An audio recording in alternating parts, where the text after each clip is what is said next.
Chase Thomas podcast. My nephew needs me to record. See, I already hate it. I hate it. All right, hello, and welcome back to another episode of the Chase Thomas podcast from still the aforementioned Chase Thomas, coming to you live from Knoxville, Tennessee, Everything School HQ. Joining me, ballreport.com's own Ryan Sylvia is here. He's back after a couple weeks away. We found our good night hoops action time. Yeah. Ryan Sylvia. This is good Vols hoop. It's like late night Vols hoop hour. How are you, man? Yeah, I like the time slot. It works out well, and it feels like. I don't know, it feels right to talk hoops at 10 p.m. Feels like we're waiting for like the Hawaii tip-off or something and bridging it. But I've been well. I'm glad to be back on, and I'm excited to talk both men's and women's Tennessee hoops. Absolutely. Well, I wish we were talking on a happier note here in terms of it's weird. Like, I think both men's and women's are obviously going through some close losses and dealing with the high expectations because of the hot start, both being undefeated so late in this season, and just like the fun aspect of both being undefeated for a long period of time, first time in school history. Like, that was cool, but it set the bar really high with SEC play coming to the field. The difference is, like, I think Lady Vols fans, like, you have a gigantic recruiting class coming in next year that you're just like, hey, well, this is year one and we're ahead of schedule and we're playing close in a lot of key games. Like, this is fun, but like, this is year one. It's okay.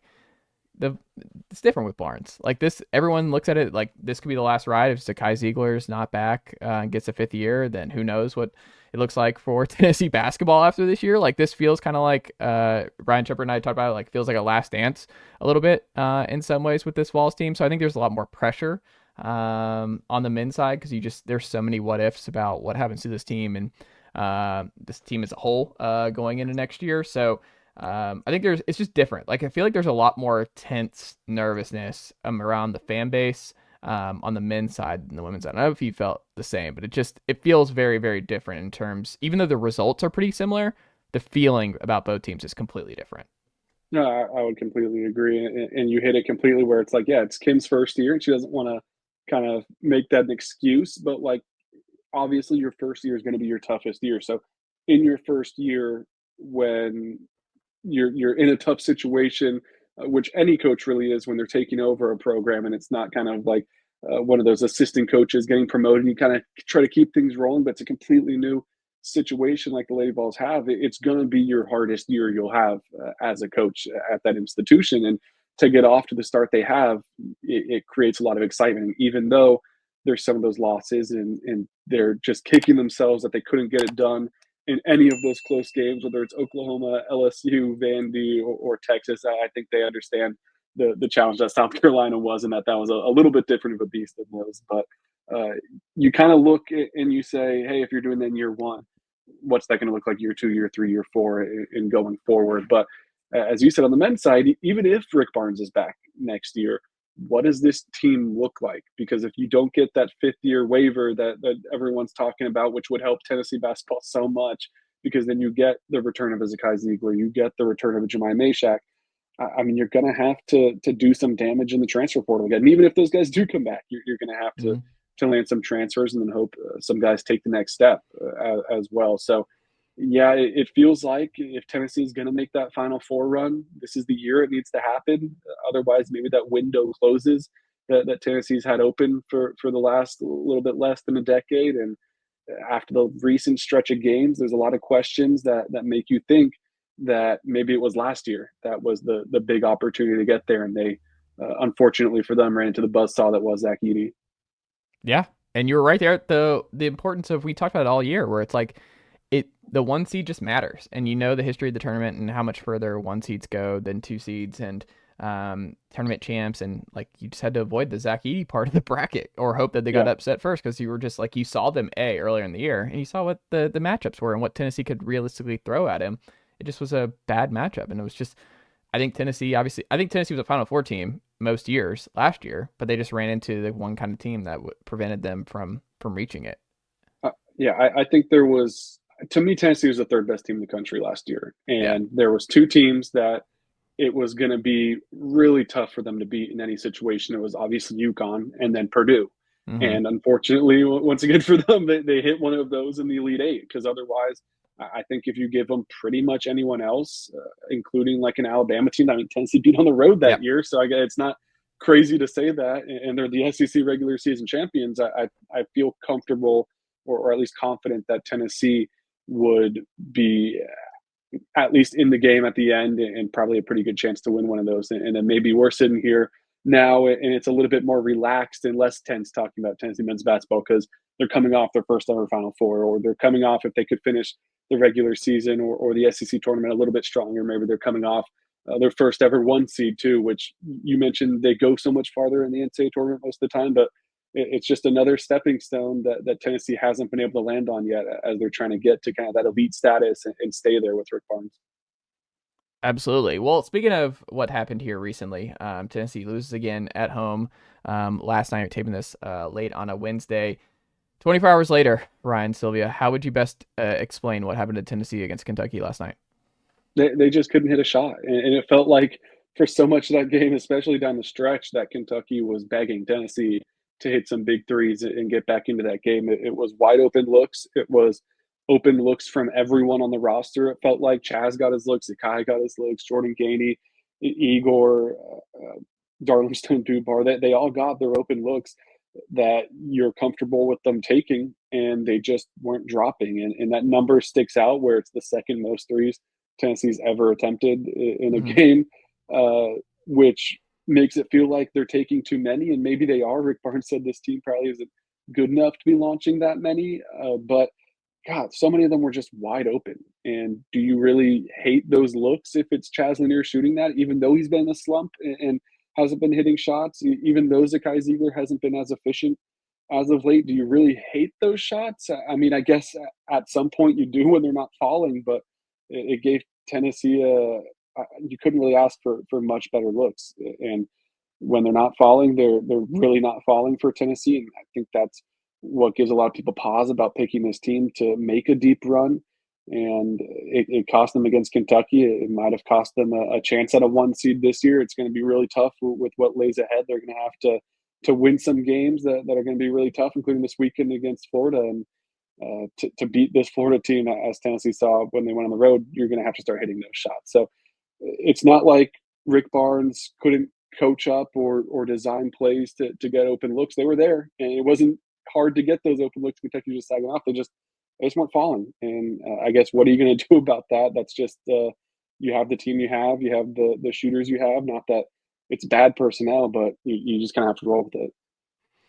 I wonder if you agree with this, because I talked about it with Jimmy before we hopped on here, Ryan. And this is something that I've had, because you're an NBA guy, and I'm a big NBA guy, and obviously a big Hawks guy.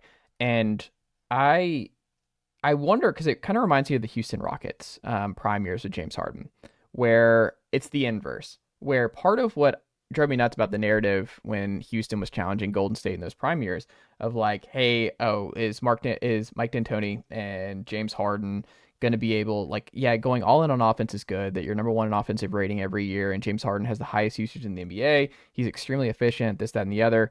But are you going to have the defense? Is it like, are you sacrificing too much defensively? And will it ultimately matter? Because it's just there's diminishing returns in how extreme you're going on the offensive side of the ball. I think they still were in the ballpark of winning it all. They just ran into Steph Curry. And there was an iconic series, obviously, in the Western Conference Finals between the Rockets and the Warriors that I will always love. And they were right there. I think part of the issue, though, and part of what drove me nuts about the Harden discourse was, look, if he's going to have the highest usage and he's going to have this much responsibility offensively, basketball is different than baseball and football. Like, he's having to play both ways. Like, you don't get to be, Dirk can't be an all-world MVP offensive player and run the offense through and everything else and also be an all-defense guy. Like, those are the LeBrons of the world. Like, there are a couple of those guys ever, like, that can be that extreme, Michael Jordan, LeBron, that are just so good on both ends that it can work. For most guys, they can't. And asking them to be that elite at one side of the court and then also be in the top 20 offensively on the other side, I think it's a lot easy. It sounds great in theory. I think it's way more difficult in practice. And I think what you're seeing this year with Tennessee is kind of the inverse. And I don't know if you agree with this, but like, when you're number one defensively in KenPom before coming into this Kentucky game, I mean, you kind of see it. Like, they were unbelievable in the Auburn game on the road. Like, the defense was The best you'll see from Rick Barnes is just what they were able to do against the nation's number one offense. But what you're seeing is the nation's number one offense is the number one team in the SEC right now, probably going to be the number one overall seed come tournament time in the Auburn Tigers. What you're seeing on the defensive side of the ball is, look, it's great. And I don't think Barnes is wrong, because I want to get to like the Barnes comments after the game, which I thought were kind of revealing and interesting, is that I don't think he's wrong that Tennessee's got good shooters. Because Tennessee does have good shooters. They had a lot of good looks. I don't think you and I were jotting down like, oh, what's happening here? Why is he taking that shot? Like, I don't think that was something that stood out last night.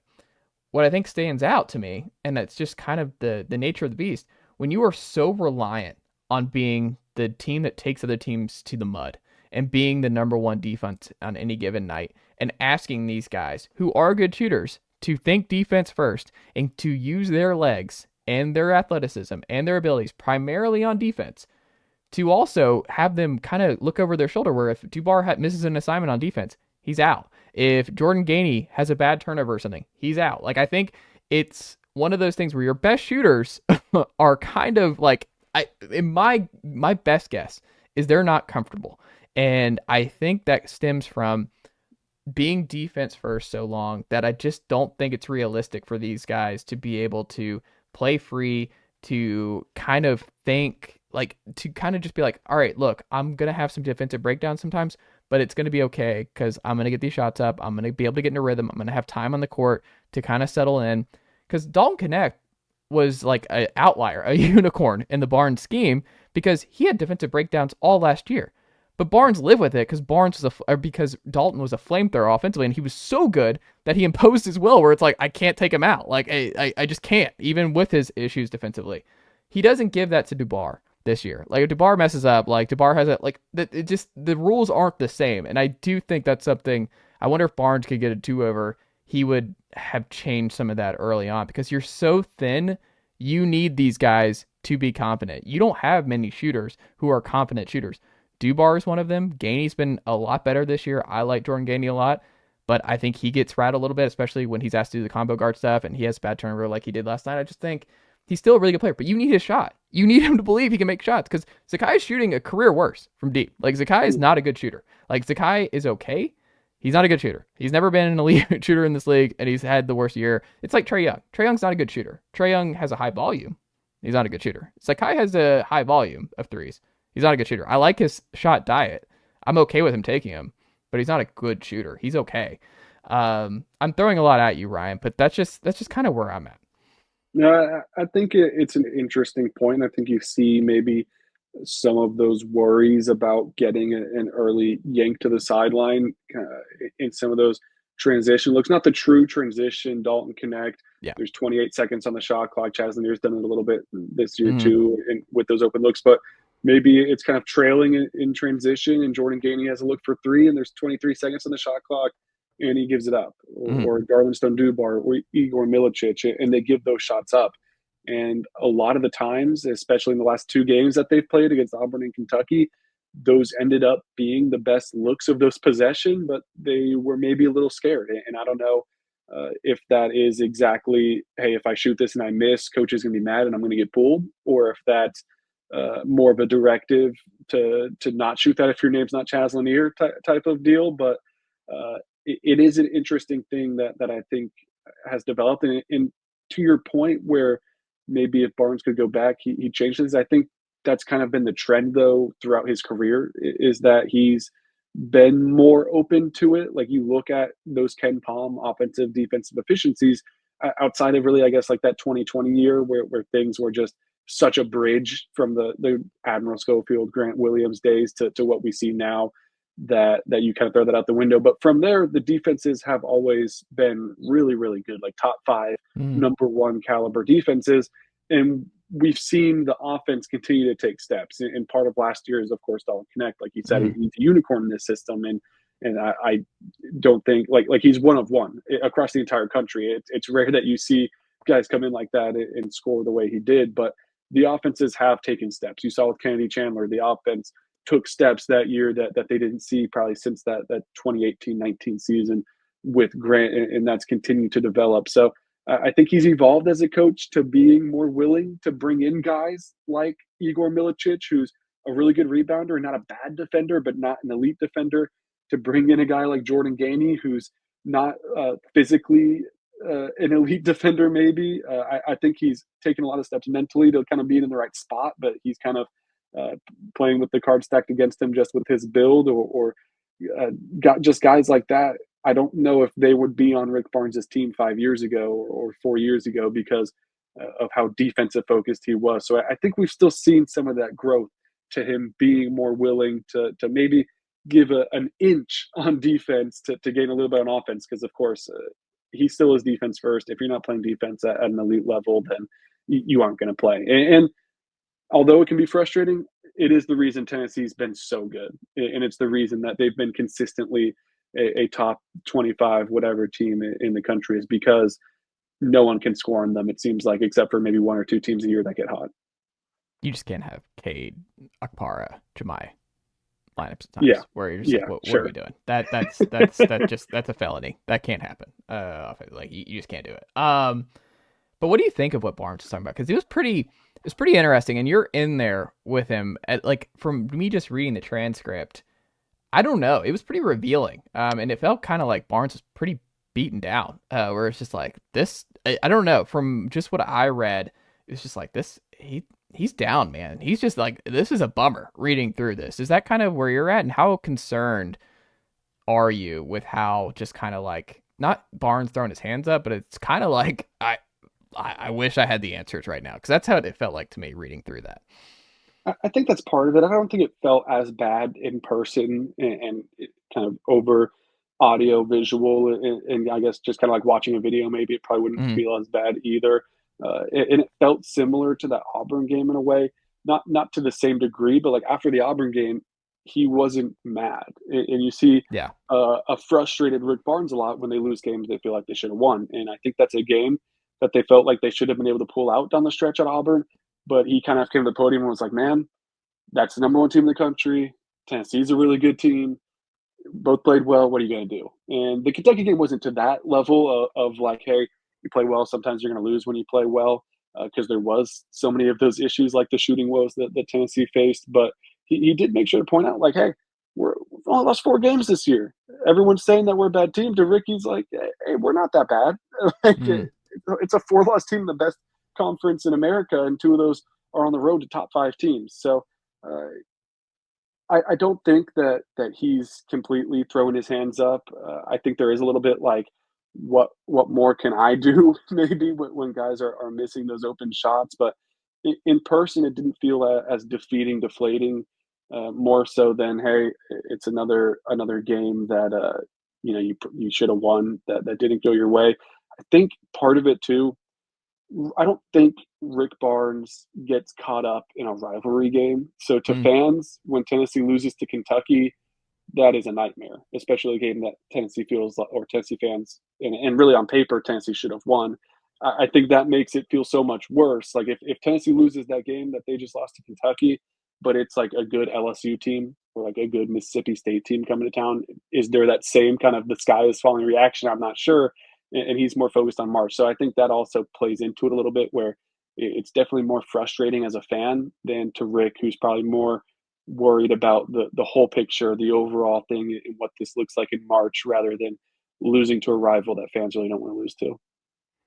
That makes sense. Is there an under talked about reason for Tennessee struggles of late that you've seen?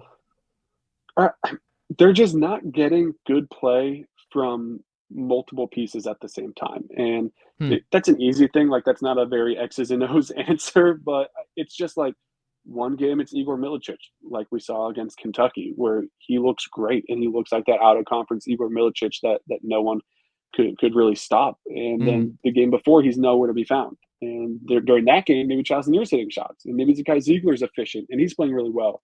But then you're getting nothing from Jordan Gainey, and you're getting nothing from Felix Okpara. And the game before, so they're just kind of switching off, like 2 or 3 guys are on, and that's not how you're going to win big basketball games. And when you compare and contrast that to out of conference play and what Tennessee was able to do when they ran through that slate untouched, and that wasn't as good of a caliber opponents as they're seeing in SEC play, but it felt like Tennessee was getting more of that 7, 8, 9 guys contributing at a high level in those games that they were blowing teams out, like at Louisville. Like, who had a bad game at Louisville? It's hard to kind of pick a guy that did. Well, who had a bad game against Kentucky? Who had a bad game against Auburn? You can name like 5 guys that probably wish that they played better in that game. So if they can get guys going at the same time, as Kai Ziegler talked about that after the Auburn game, like he feels like they're the best team in the country. If they get all these pieces going, which is a lot easier said than done, but they feel like that's the case.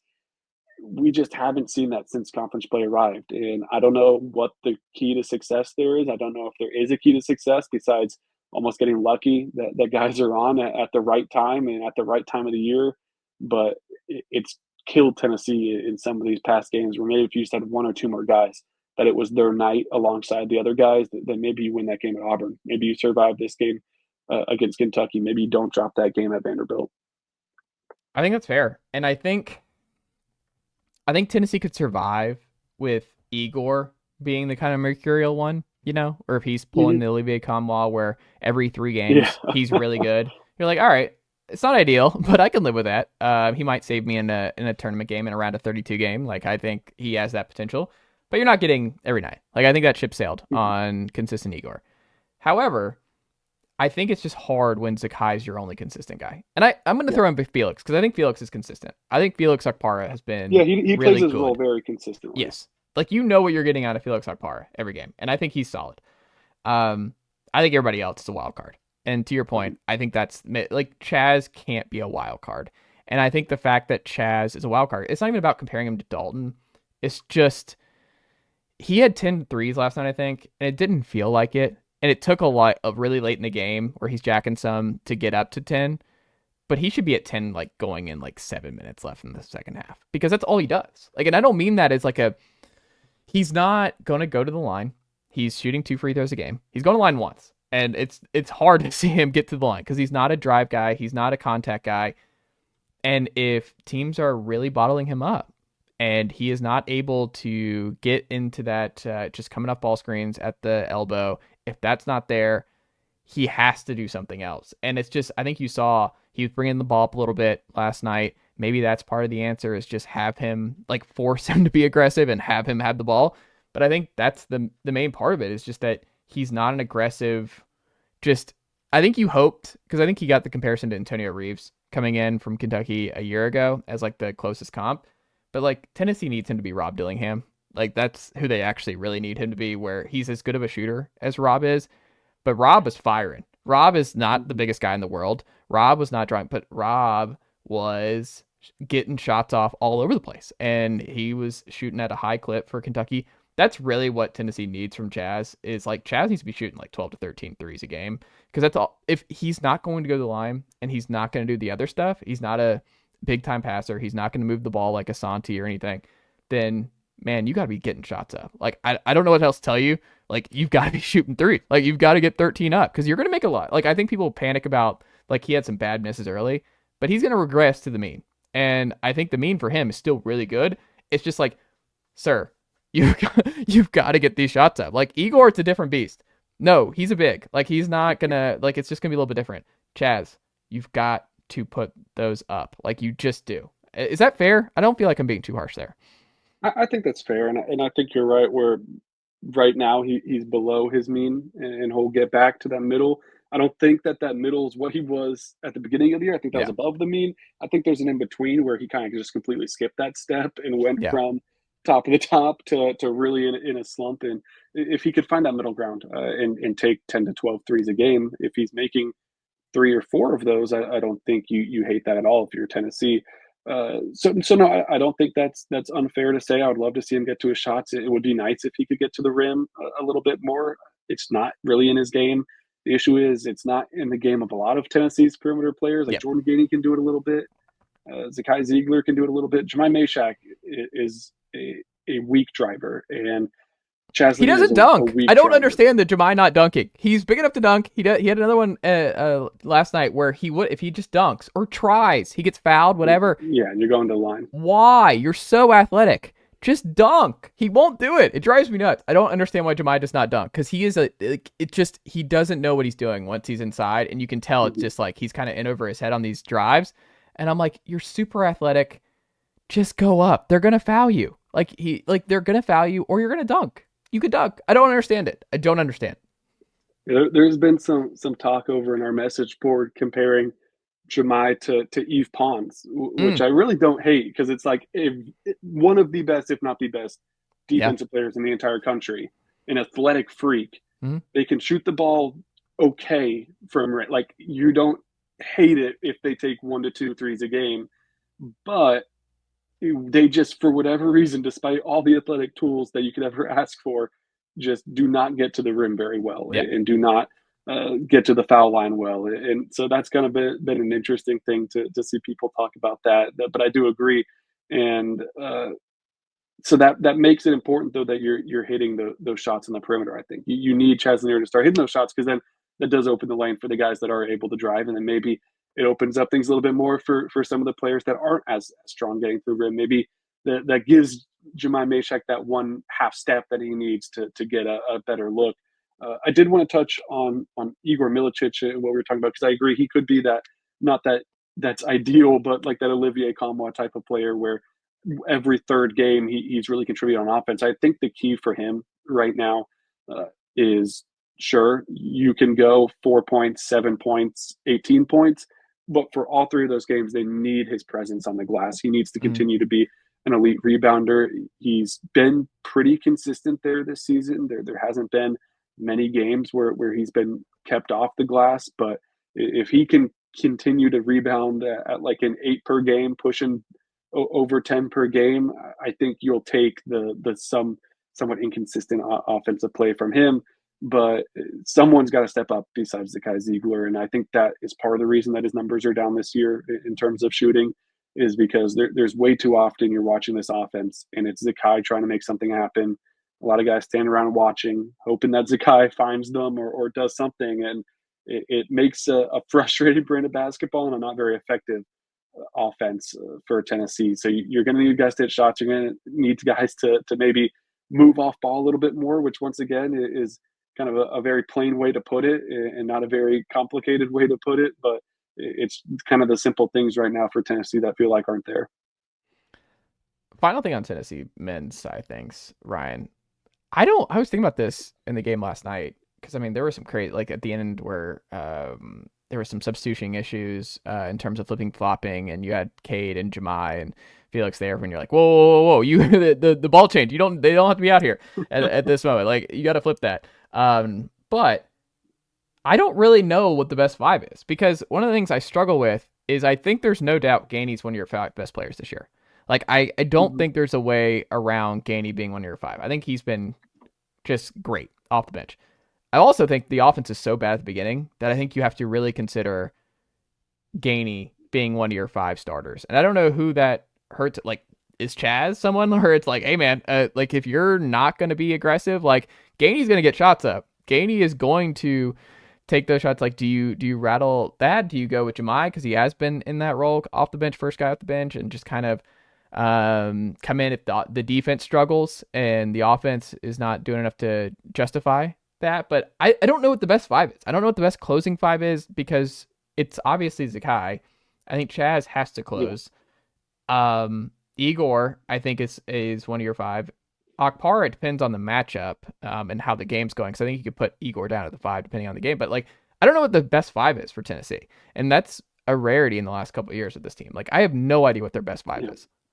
And it's so situation dependent. And you touched on the flip flopping substitutions from last night, where it was defensive, offensive substitutions, and there's two guys that stayed on the floor, and the other three were rotating in and out depending on if they're offense or on defense. And they were lucky enough that there was enough whistles and dead balls that they were able to get the right units in, which is so rare in basketball to be able to substitute like that and do it kind of effectively in terms of who they want on the floor in the right moments. But uh, it really just like if you're talking end of game, if you have a lead you're trying to protect, Jemai Mashak has got to be one of the Mm-hmm. players on the floor, I feel like.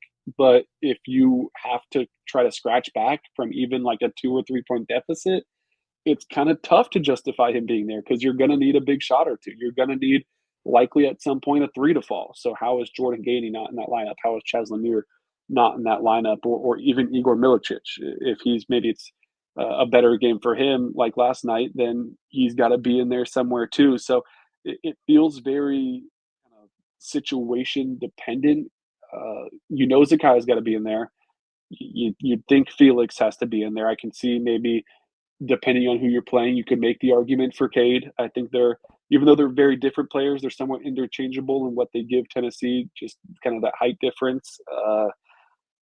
I mean, is it unfair to say right now that you would rather have Jordan Gainey on defense than Chaz Lanier? Oh, Because I'd then rather have Jordan. Yeah. all of a sudden, then maybe Chaz Lanier does. If he's not hitting shots, would you rather have Jordan Gainey, who's kind of in the same boat as him on offense sometimes, but you'd rather have him on the defensive end? So there's a lot of questions like that. I still think you trust Chaz enough to let him be that starter and to let him finish out games, and you want who you presume is your best offensive player, probably, I guess, besides Zakai Ziegler and his playmaking ability on the floor, I guess best shooter on the floor.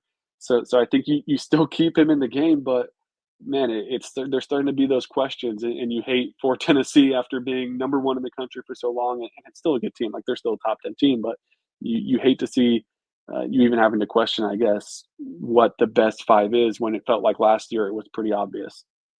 I mean, they're almost identical to 2022, right? 2022 finished 27-8.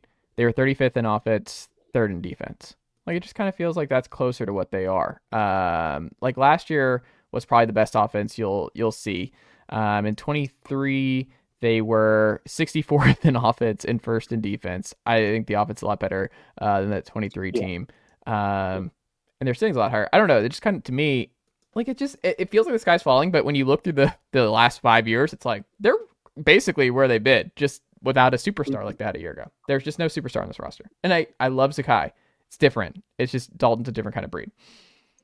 Yeah, and I mean, it feels like it could be a team that has a similar season to those 22, 21, 23 type of teams where hey, they're good enough to win some games in March and to be a team that can make noise and get hot and make a run and all those things. But at the same time, could you not see this team facing a team in the round of 32 that gets hot from three, and all of a sudden you're going home after two rounds, like that 23 team against Michigan, where all of a sudden you face a team that the offense is working. I think they scored almost 80 points, Michigan did, in that game, and now the season's over, and because you couldn't keep up. It feels like the writing is slowly starting to be put on the wall, where there's going to be a game in March, and you hope it's not early, that your shots really aren't falling and their shots are starting to fall.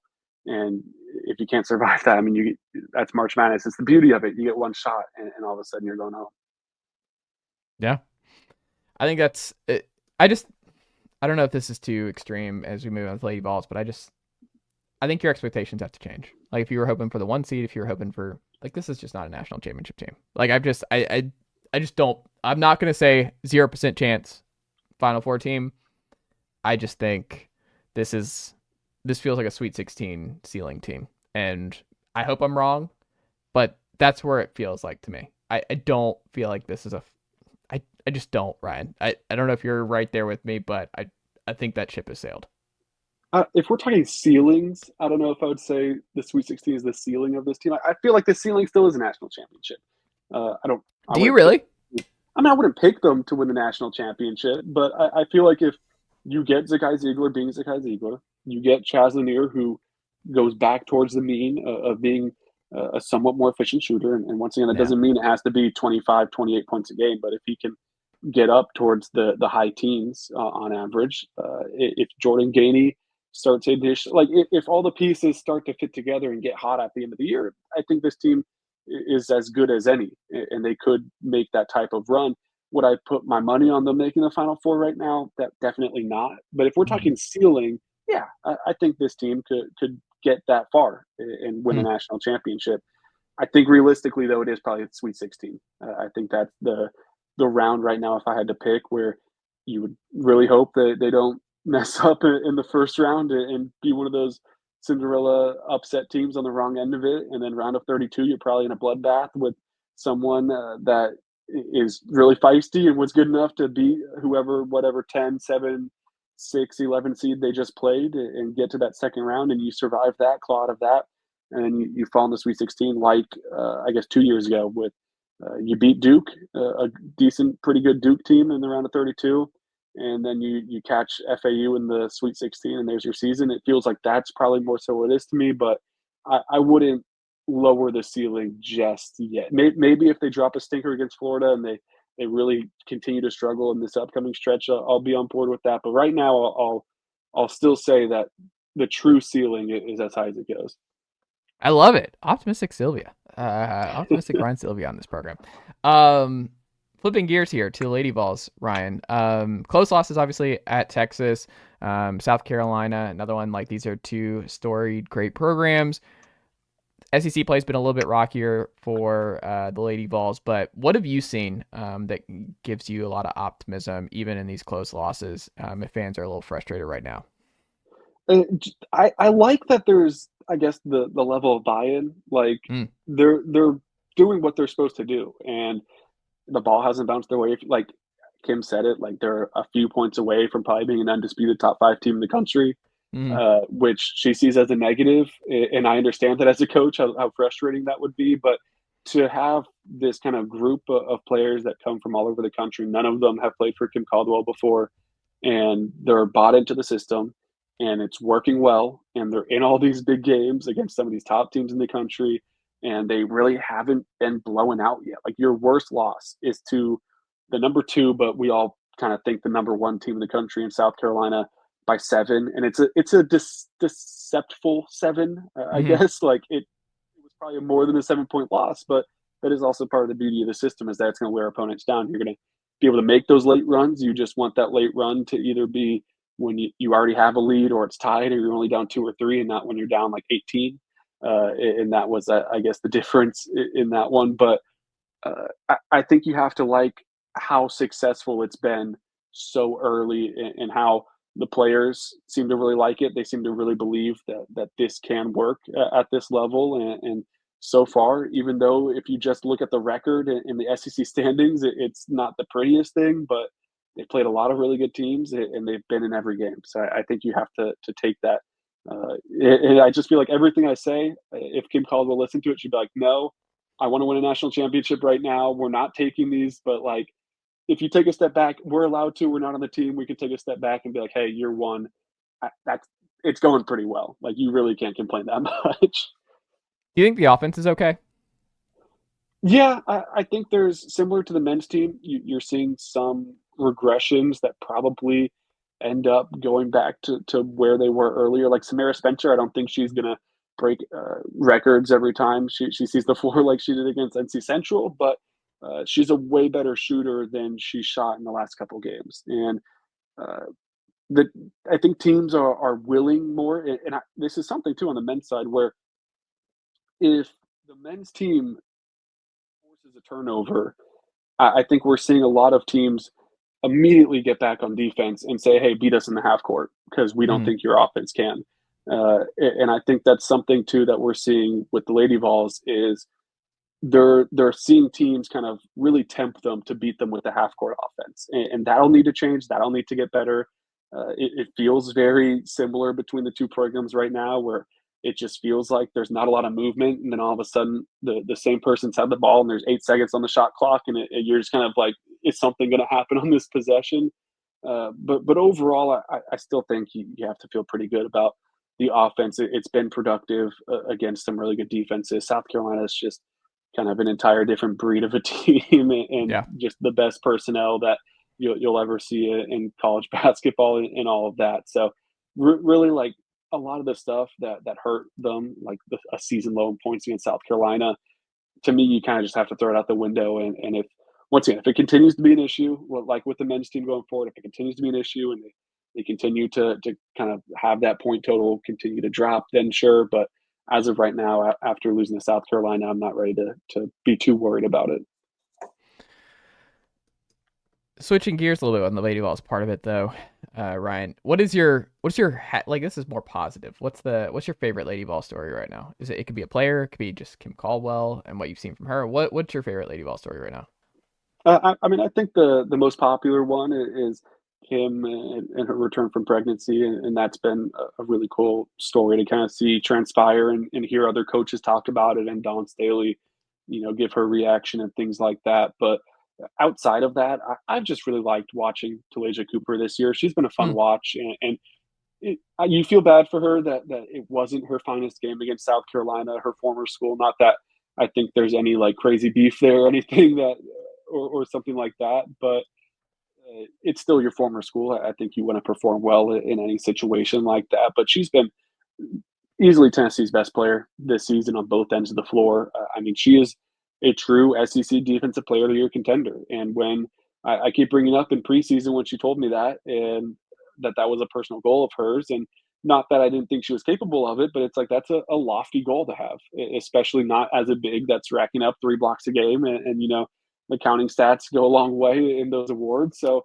uh, I was interested to see, what that would look like because we haven't seen her play at Tennessee yet. And so far, she's been everything you could ask for in the press. She's disruptive. She's picking pockets. If the numbers don't even feel like they do it justice for how big her impact's been on that side. And you hear Don Staley talk about how perfect of a fit in the system she is. And then on offense, she's kind of been a 3-level scorer that Tennessee needs, and kind of that safety blanket when the half court offense is failing. Hey, get the ball to Talaysia and let her work. So just for me, a player that's been really fun to watch, and it's been someone that's easy to root for, that's having a lot of success, and it's been cool to see. Ryan, Sylvia, what can the good folks check out from you and the team over at volreport.com this week? Yeah, I mean, it's really getting to everything all at once right now. Of course, we're only in basketball season at the moment, but you blink and all of a sudden baseball season's here and softball season starts next week. So we'll have coverage over on the Diamonds as we lead into those seasons and throughout the seasons. Of course, men's and women's basketball content, and then football.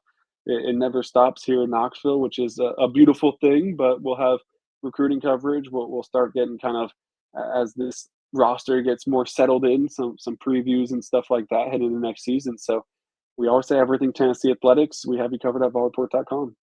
I love it. Go subscribe, volreport.com today if you're not already, and keep up with Ryan and Noah and the team over there. It's great work each and every day. I love reading it every day, and Ryan does a great job on all the different beats. He wears a lot of hats over there at volreport.com, so make sure you're reading Ryan like myself.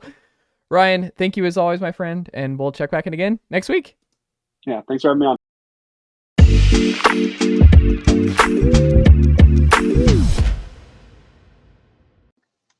All right, we're back here on the Chase Thomas podcast, where I am still the aforementioned Chase Thomas, coming to you live from Knoxville, Tennessee, Everything School HQ. Joining me, the retired but not really retired. Every time I talk to him, I feel like he's doing more things. Jimmy Hyams of Full Disclosure Productions is here. Jimmy, good evening, sir. How are you? Chase, I'm doing great. And you're right. I thought I was going to retire, and I'm actually doing more things in retirement than I thought I would. I'm not doing nearly as much as I did when I was full time, but I am still doing a number of things. But the key is I'm not doing anything I don't enjoy doing. Hey, that's the dream, right? To stay busy, but also to actually enjoy what you're doing. Anything new that you've picked up over the winter months? Is there anything new with Jimmy Hyams that you're up to in retirement? Well, just the most recent thing we've been doing, I've had these long form interviews on podcasts on Full Disclosure Pro, which you can also find on the Rewind on YouTube. And our most recent interview was with Bob Kessling, who's retiring in a few months as the voice of the Vols. I'm going to interview Trevor Bain, a race car driver, actually on Thursday. And then I've got an interview set up next week with Mr. Jim Haslam to talk about General Neyland. So I've enjoyed that. I've probably done 16 interviews so far, and that's been a lot of fun. Wow, that's a big week, Jimmy. This is a big week. It is. And I like interviewing people. I really do. And every time I do it, Chase, when I do research on them, I find out something that I didn't know. And sometimes it comes from a teammate, a friend, a spouse, a coach, but somebody's telling me something about them I didn't know, and I really love springing it on them. I love it. Man, you've done your research, haven't you? And I didn't think he meant it as a compliment. But hey, that's good. I love it, Jimmy. with some Tennessee basketball stuff, I wanted to pick your brain on, and then a little football here tonight, Jimmy. But I mean, obviously, you being here local too, you know the temperature in the room right now for Tennessee men's hoops at the moment. But does it feel like the dam is breaking a little bit with these back-to-back losses and Florida coming to town on Saturday and kind of listening to how Rick Barnes talked about the team and the situation after the game? Does it feel kind of like we're at this dam breakage point?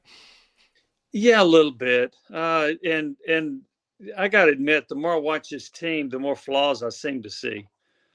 This is a team that they had a horrible night shooting the three against Kentucky. Not only that, they had a horrible night defending the three. Kentucky shot 50% from three-point range. They were 12 out of 24 against what was supposed to be the best three-point defense in the country. Tennessee, on the other hand, made 11 out of 45 threes, which is horrible. And somebody said, well, Kentucky only made one more three. That's true. But Tennessee, think of all the empty possessions Tennessee had by missing all those three-pointers. And not only that, they started against Auburn 0 for 11 on three-pointers in the first half. They started against Florida 0 for 14 on three-pointers. Chase, I thought this would be a much better shooting team. Now, Rick Barnes said after that game against Kentucky, I believe that we have good shooters. However, when you miss that many threes, I do wonder about it. I did see this stat, too, which I think is interesting. Going to the Kentucky game, in SEC games only, the four Tennessee players who had taken the most shot attempts all were shooting less than 40%. The four Kentucky players who had taken the most shots all were shooting 45% or better. That's a huge difference. This is something that I've struggled with. I wonder if you feel the same, Jimmy, but it's something I think Rick can be right in terms of, I do think Tennessee has some good shooters. I don't think Zakai is a good shooter. I think Zakai is a clutch shooter, though. Like, I do still trust Zakai in big moments, and he's just, you let him, like, it's just, you let him take those threes, like, to get his shots up. Like, you live with Zakai doing that. Like, he's not going to go 1 for 10, 1 for 11 very often. But I do think Jordan Gainey is a really good shooter. I do think he's a really good pick and pop shooter. I think, obviously, Chaz Lanier is a really good shooter. I think Igor Milicic, when he has the confidence, is a good shooter, as you saw in that game Tuesday night. I think Darlington Dubar is a good shooter when he has the confidence to fill it up too. The problem, I think, and this is something that, like, I'm a big NBA guy, Jimmy, and the Houston Rockets, something it's kind of stuck with me like over the years with Barnes, is that, look, James Harden, people got into James Harden because he didn't play defense, right? Like, he was this high volume scorer. He was the most efficient player in basketball, MVP. They had the number one offense with Mike D'Antoni for years, but people were looking at it as like, well, yeah, you're never going to win a title though if the defense doesn't come along with this number one offense. Like, it has a point where there's just diminishing returns when you go that heavy into offense. And part of it was like, look, you can't ask James Harden to have a usage rate in the mid to high 30s and also be an all-NBA defender. It's too hard. Basketball is different than baseball and football and everything, where you're playing both ways, and it's just a lot more wear and tear on the body. When you are the number one Ken Pom defense coming into Tuesday, I think naturally these guys' legs and focus is on defense. They know they're going to get pulled if they're missing assignments, if they're struggling defensively. It's a short leash there. There's not a short leash on getting shots up. It's one of those, like, yeah, if you have open looks and we do stuff for you, like, that's fine. Keep taking those shots. To Barnes' credit, he's like, we are okay with them taking those shots. We think we're a good shooting team. The problem is when you're so defense focused, I think it wears guys out. And I think I think there's just a point where you have good shooters that are not focused on shooting. That is the secondary part of them being on the court. The first part is being an all-world defense and being the best of the best of Virginia's with Tony Bennett over the years. And that's kind of like what they have to be to survive right now. I think you can win a lot of games like that, but I also do think it comes at a cost. Just the same when you ask James Harden to be the heart and soul of your offense in his prime years, you can't ask him to be a great defender. He can't do both. Like, it's not feasible. So if you're asking these guys to all be just A+ defenders, like that's where their head's going to be at because they want to play and they want to make sure that they're winning games. I just don't think it's possible to be the number one offense in the way that number one defense that Tennessee plays and also be an elite shooting team. Like the reason Dalton Knecht was able to still be a high usage, high octane guy is he struggled on defense and was so good on offense that Barnes kind of like let it go where it was like, all right, he's going to get blown by a lot, but he's also just a flamethrower on offense. So we'll let it go. The difference this year, Chaz Lanier's not that guy. Chaz has got to get the ball. Like he's not dribbling up. He's not ISOing. He doesn't have the size and is comfortable as contact with Knecht. So I just think there are real limitations as to what they can be. And these guys are just, it seems like they're all very timid.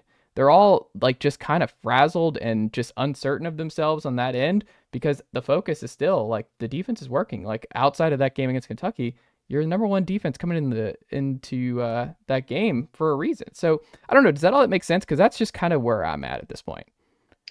It does make some sense. And I also think back to, do you know what Jordan Gainey shot from 3-point range his freshman year at USC Upstate? It was in the 40s, right? 49%. Yeah. And last year he was in the 20s. Mm-hmm. This year he's better. I haven't figured it out after this most recent game against Kentucky. He's about 35%, mm-hmm. which on this team is the second best mm-hmm. behind Lanier. And you're right about Lanier versus Knecht. Knecht could take it to the basket. He was 6'6". He had good hops on him, and he was a finisher. Lanier is not. Mm-hmm. Lanier is a two-level scorer. He has a decent mid-range game, and he can hit threes. He is not that good taking to the basket. They need him to be, but he's not. So, yeah, I do think there's more focus on defense with Rick Barnes players. Here's what you want, in my opinion, as far as your ability to make a Final Four or to win a national championship. You want an offense that's in the top 25 in efficiency, and you want a defense in the top 25 in efficiency. Mm-hmm. If your defense is number one in efficiency and your offense is 60 in efficiency, you're not going to win it. You're not going to make the Final Four. And that has been a formula for some of Rick Barnes' teams. Last year, they were more evenly balanced with offense and defensive efficiency. I don't know what the offensive efficiency is right now, but it can't be very good. It just can't be. And watching what they have done in some recent games. I mean, Auburn was just a slugfest. Against Kentucky, you missed 35 threes.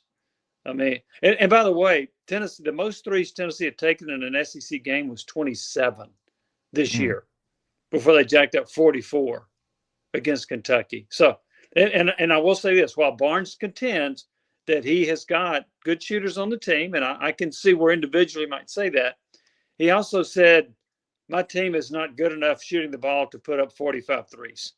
Yeah. And they shouldn't be doing that. And they did. Now, and he also said the only time he felt like they forced any was toward the very end of the game. So most of them were a decent look. But my goodness, they have had so many games this year where they were horrific shooting threes. And most of the time that'll catch up to you. I think so. And I don't want to be pessimistic here, but I just think they're so thin. They don't have Dubar got a little bit more run, which is positive. And you talk about guys and what they were shooting before they came here. Like Dubar was a 40% shooter both years at Hofstra the last 2 years. Yeah. These guys all have talent shooting the basketball. And I think Gainey, obviously in year 2, has made a big leap. Got to cut down on the turnover stuff, but I still trust Gainey as a shooter. Like I think Gainey is a reliable shooter on this team. But I do think one of the differences between this year's team and last year, I mean, we looked at it like how uncomfortable it was at times for guys around Knecht to figure out what their role was on offense. I think Santiago Vescovi was never comfortable. I think Josiah, he struggled with the comfortability just because, I mean, he just was a high usage guy. We haven't seen somebody like Dalton Knecht at Tennessee. And these guys were all just very move the ball, kind of more of what we saw this year, where it was a collection of good players, not necessarily any like 10-year NBA guys like Knecht's probably going to be. It's just a different type of deal. But when you have a lot of lineups where teams are playing off Jemai Mashak, and he's not a confident shooter from deep, obviously. Felix Akpara is not stretching it out at all like Jonas Adu did a year ago. And I think Felix Akpara has been really good in SEC play, but that's not his game. Like he's not going to be popping threes. And they knew that when they got him too. Right. Yeah. But Igor, like the thing I love, like Igor, and we talked about this on the Monday night show with Ryan Shumpert and everybody, was like, he's just kind of in that Olivier Comlois zone, I think, for Tennessee, where he's going to disappear for 3 games. He's a talented guy, clearly a very talented guy, but then he's going to have a game like Comlois did against Duke, where he goes off and saves you. Like, Igor is going to have those nights. Like last night, or Tuesday night, he shot the ball really well. Like, yeah. Igor can shoot. Igor can rebound the ball really well. Igor can be this kind of Swiss Army knife when he's confident, when he's active. And it's just, I don't think you're going to get consistency from Igor. I don't think you're going to get consistency from Chaz Lanier in road SEC games. I think it's going to be a problem. I don't think you're going to see him suddenly start going to the free throw line and shoot 6 to 8 free throws a game like Connect was doing a year ago. That's not his game. Like, he's going to have to come off pin downs. He's going to have to get comfortable in the mid range, coming off some screens, but that's just kind of his game. But I am concerned that how thin it is and how much they've been rattled in some of these games, where you're like, oh, when the defense isn't coming together, like, they just kind of panic, and it's an older team that's panicking. And I think there's a lot of uncertainty in terms of, like, going back to what I said about the roles here. DeBar, I thought, would benefit from Cam Carr leaving in terms of, like, he would have a defined, like, 10 to 12 minutes now. There's no uncertainty of, like, playing the young, talented guy over the 5-year transfer. But that hasn't been the case. Like, DeBar has not been able to really settle in either. And I think that's been a miss on Barnes, because I think you have to live with some of this stuff when the offense isn't flowing. It's like, let DeBar figure this stuff out on the fly. The offense, it can't get any worse. And you've got to give up some defense to let some of these guys gain confidence, because I think you need the shooting. And DeBar is one of your 3 best shooters. Yeah, you need the shooting. As we talked about earlier, you can't just win on defense alone. Yeah. And now one thing that's interesting to me, for the most part, Tennessee had shot the ball pretty well at home. Mm-hmm. They were awful on the road at Auburn. They were awful on the road against Florida, but they had bounced back against, for example, Mississippi State, Georgia, and shot the ball pretty well. Lanier has not shot the ball well on the road. He has at home. But in this case, Tennessee shot it really poorly at home against Kentucky. By the way, Kentucky's defense, 81st in the nation in defensive efficiency under Ken Palm. Yeah. They're not a very good defensive team. Also, Kentucky was without 2 key players, one a starter, one that came off the bench and played a lot, and they were still able to beat Tennessee. And if you say, well, teams always shoot better at home, well, then how come Kentucky shot 50% from 3 and 50% from the field at Tennessee? So it's not always the case. But one thing that also concerns you about Tennessee, and you know this because you follow it, Ziegler goes out with 2 fouls against Vanderbilt, right? How did they look the next 8 minutes? They made 1 field goal. They had Vanderbilt had an 11-0 run and a 14-2 run. You're right. And they looked discombobulated, like they didn't know what they were doing. So when he gets in foul, and when he got hurt at the end of the first half against Kentucky, I thought, well, that's it. Yeah, he came back and played. So, but yeah, they seem like a rudderless ship without him, and it's become apparent to me that Gainey is not real good at the point. He needs to be a 2 guard, and Boswell is just not ready. So Ziegler has got to carry the load for this team, and it seems like he can play 38 minutes a game without it really affecting him. Can we say this in March about him? I don't know, but he's been a warrior. I've been very impressed with him. Yeah, but he has to shoot better. Like, if he's he's shooting a career worse from deep. I think he's down. He's at like 28% now after last night. I mean, it's rough.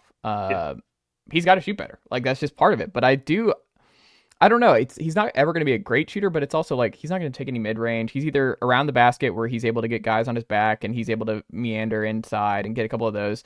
Thing with Ziegler, and I love Ziegler, and this is like nitpicking because he's the least of Tennessee's problems. It's like he needs to fall more. He's one of those guys where they're on him and everything looks worse. When they hit Ziegler, they're on his back, whatever, because he's such a pest to keep up with that Tennessee would be in the bonus and he would be going to the line all the time because he's I think your best free throw shooter too.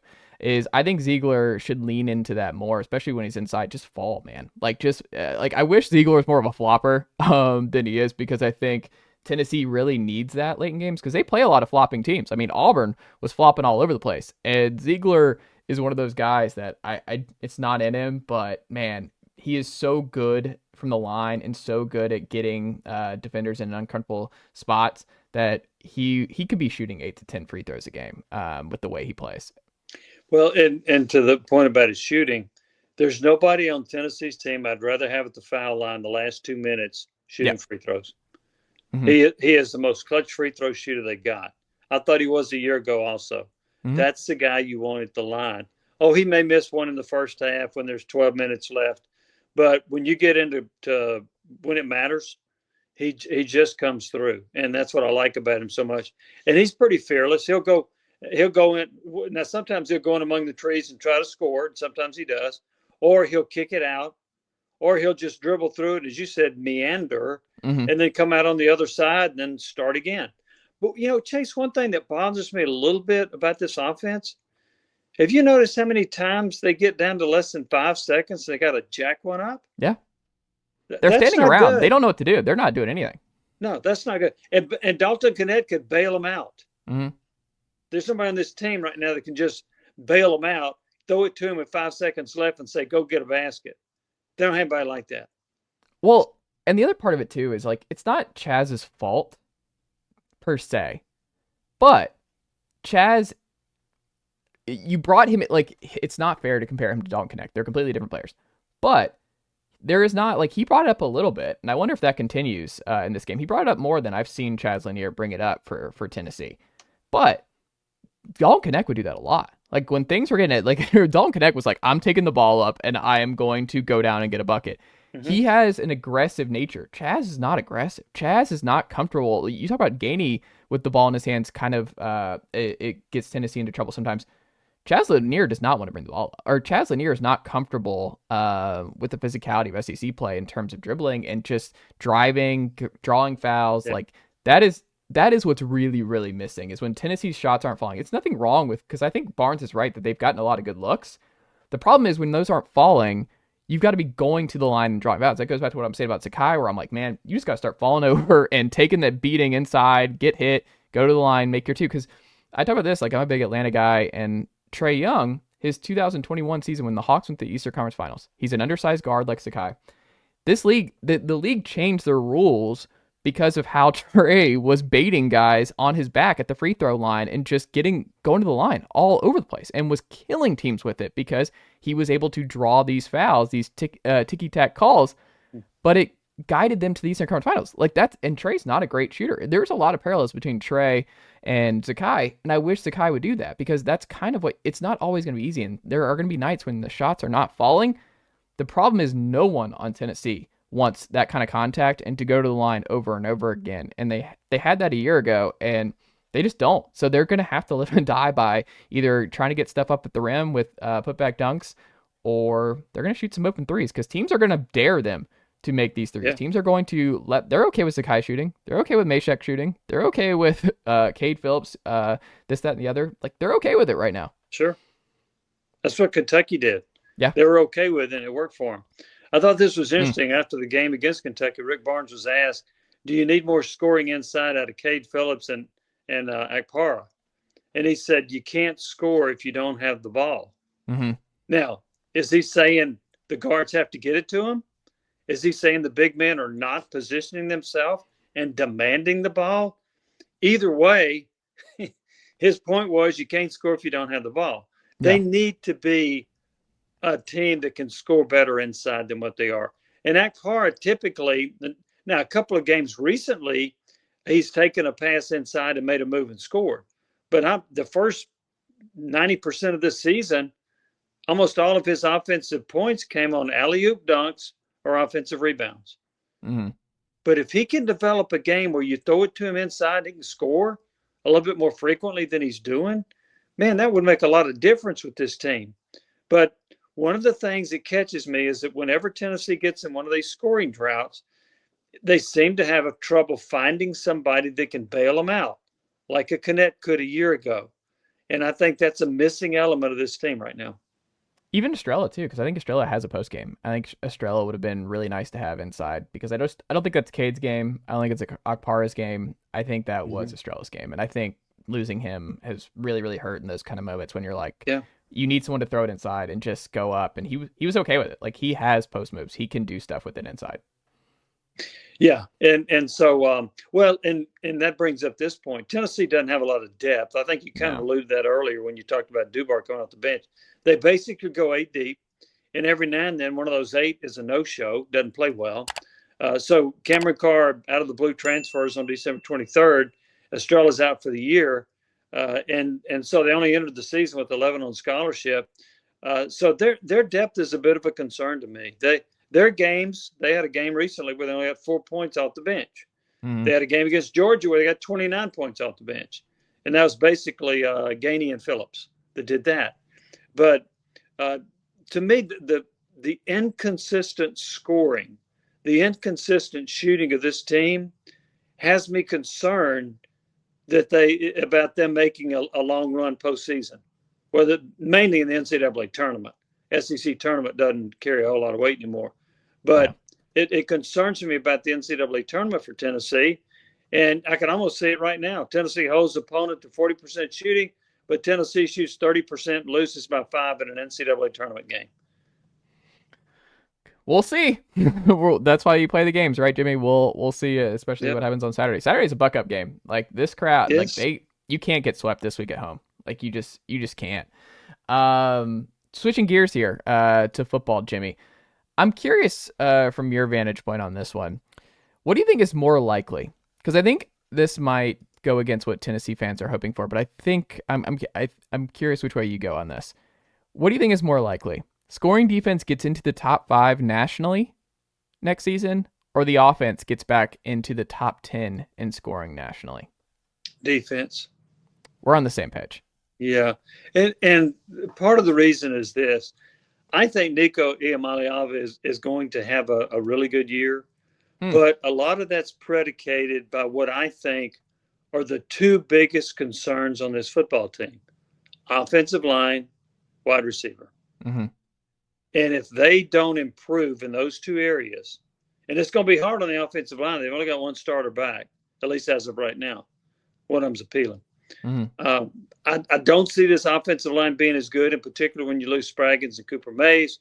At wide receiver, I thought they way underachieved last year, and I don't know that Chris Brazzell will make the step that he needs to make.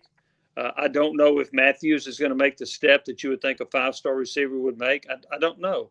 Tennessee has not done a good job under Josh Heupel of recruiting out of high school and developing wide receivers and offensive linemen. Yeah. They've got to do better in those 2 areas. And most of the production they've had at receiver are players that they inherited or they came from the JUCO, like Brew McCoy. On the offensive line, it's the same thing. There hasn't been a consistent start on the offensive line that Josh Heupel's staff has recruited. They might start 4 transfers in year 5 here. They're on path to start 4 transfers. Yeah. So what's happened? I mean, they've signed some offensive linemen that were 4 stars. Yeah. Now, one of them's a starting center at Arkansas, Addison Nichols.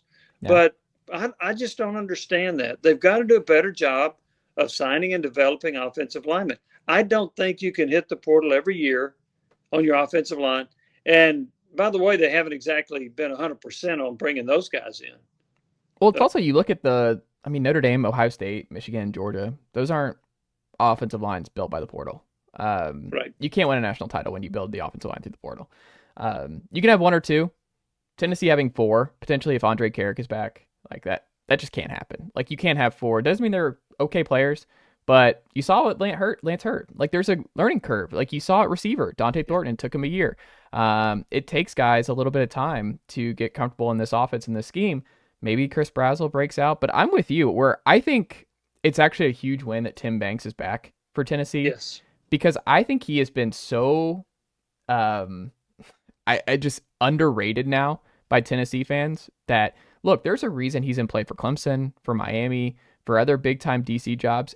I think he's one of the 10 best defensive coordinators in the sport. And I think people are looking at what happened to Ohio State, who they did it to Oregon, an undefeated team, to a week later. They had a bad game there. Like, there's no question. But it's also, look, I think linebackers can be a lot better next year. I think losing Keenan Pili the last 2 years hurt them, especially in some key games, not having the veteran that they were planning on having, kind of being the captain of that defense. I think that just the middle of the field was open with tight ends in the Arkansas game, in the Georgia game, and a little bit in the Ohio State game. I think having Edwin Spillman and Arian Carter there, I think they're going to be really talented. They're going to have dudes, and they develop on that side of the ball. I think the national stuff with James Pierce is going to be really annoying this offseason, Jimmy, because I think a lot of people are going to be like, oh, how are they going to replace James Pierce? I'm like, I think they're actually going to have a bigger problem replacing Omar Norman Lott, because I don't know if you've been seeing what he's been doing at the Senior Bowl. Norman Lott is a terror, and he has been really, really good in the interior for Tennessee and was important on some pass rush snaps. But replacing the interior, I like Bryson Easton a lot, but Rodney Garner is going to replace. Like, they're going to be okay with Joshua Josephs, Caleb Herring, Jordan Ross. Like, they're going to be all right. I'm going to go ahead and say Tennessee defensive line is going to be really good. They've gotten better every single season, 94th, 33rd, 22nd to 10th in scoring defense in all 4 years at Banks. I think the defense is going to have more talent than a year ago. It raises the floor so much for Tennessee where I'm like, I'm pretty dubious about where the offense is going, Jimmy, and I think there's going to be some real problems, and I think I'm not optimistic about the offense bouncing back in 2025, but I think the defense is going to be so good, and it's a defense that gave up 20 points to an offense once in the regular season last year. It was Georgia. That was it. Like, Vanderbilt had a kick return. That's how they got over 20 points. That's it. Like, that's just unheard of. Like, he is going to be a really good defensive coordinator again next year, and I think the talent's going to be really strong. Even with Jermod McCoy coming back late, they're going to be really good. I think the floor is so high because of that. It kind of makes everything complicated because I'm like, the sky's not falling with Tennessee. The Tennessee's going to be really good again, but it's because I think the defense might be top 5 in scoring.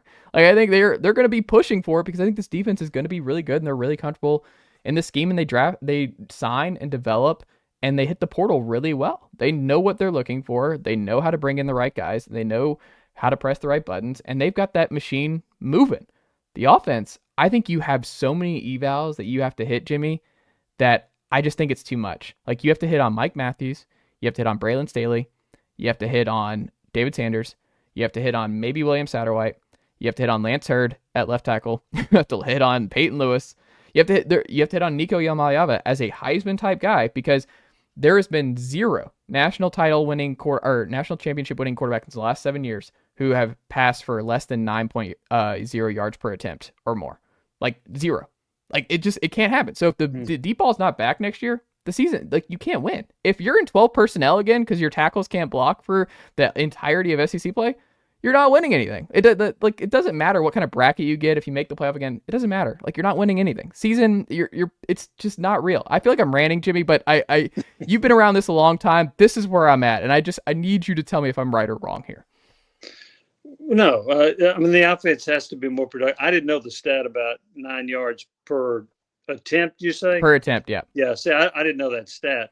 I do know this stat, that a year ago in 2023, and I talk more about SEC than national. Mm-hmm.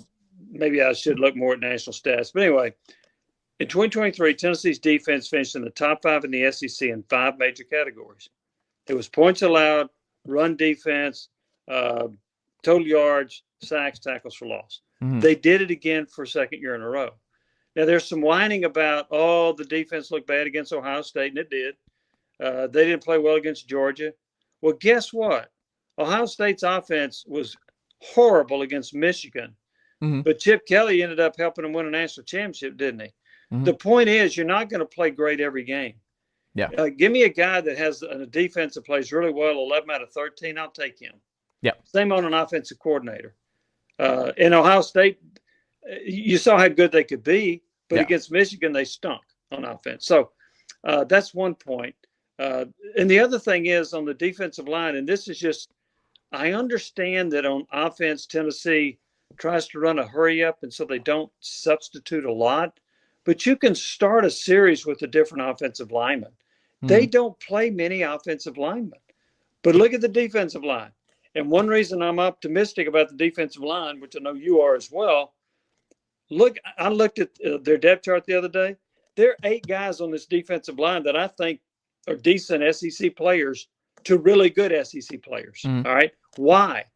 Because they played them and they developed them. I mean, they went like 12 deep last year. Yeah. And now they've lost about 4 of them, and they've got some really good guys coming back.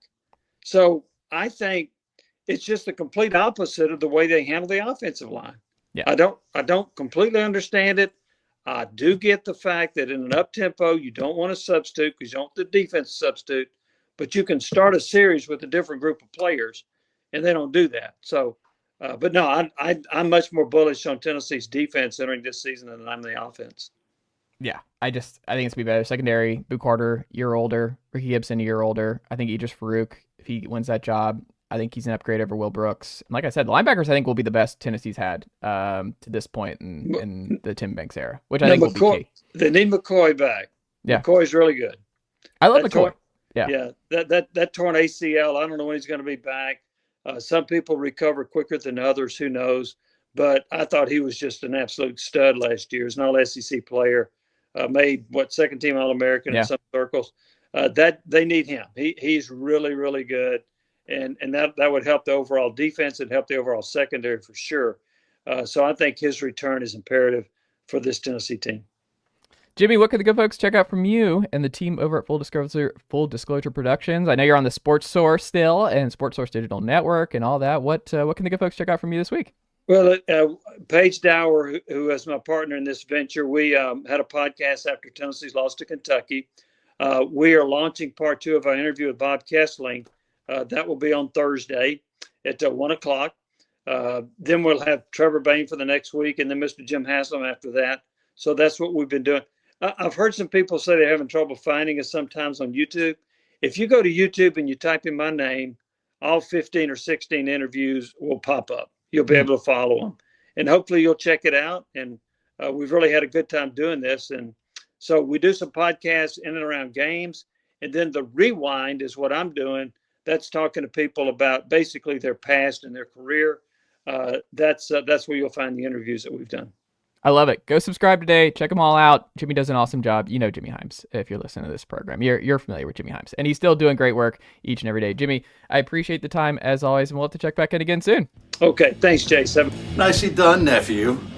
The Chase Thomas Podcast. Hell yeah.